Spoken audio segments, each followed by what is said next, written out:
In this video, I'm going to go over how you can customize certain objects on your page, like images or boxes, to add borders, drop-down shadows, rounding corners, and more.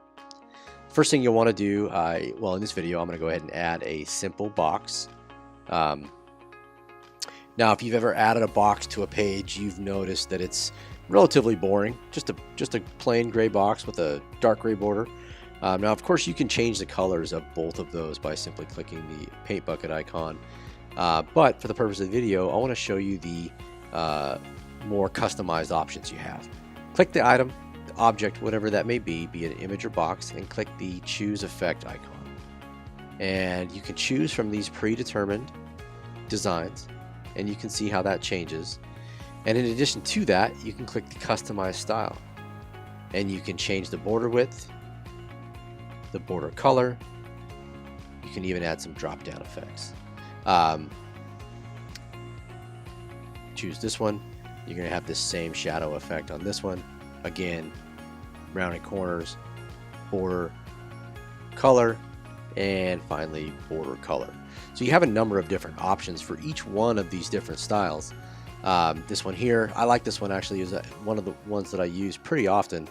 I use it with images. In fact, let's go ahead and close this out and I'll show you how I would use that with an image. So if I'm placing an image on a page, let's just situate this right here. A lot of the times that can kind of get lost. Like, let's say I was adding it to this page. Where it begins where that ends and the background begins tends to blend a little bit. That may be a look you're going for, but to me, if I'm placing this image on a page, I want it to pop. I want people to notice it. So again, I'm going to go ahead and I'll click Customize Style.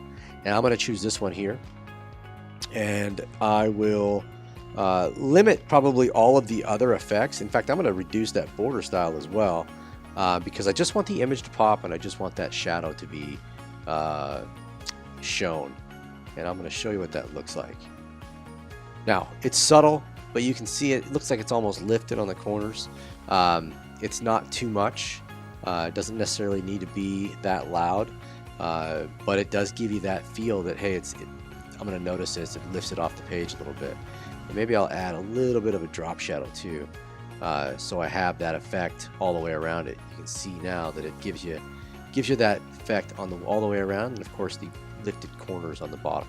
So you can add this effect to other items on the page, like and I don't know all of them offhand, but I do know that you can add these similar effects to a map widget. And we'll just add a basic map widget here, and you'll notice, look at that, we have pretty much the same ability. You don't have the round one, that would be kind of cool. But we have the same ability to do this same stuff, adding drop shadows,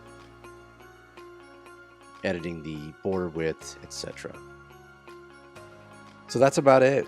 If you have any other questions about adding customized styles to any object, be it borders, drop shadows, etc., give us a call. We'll be happy to help. Thanks.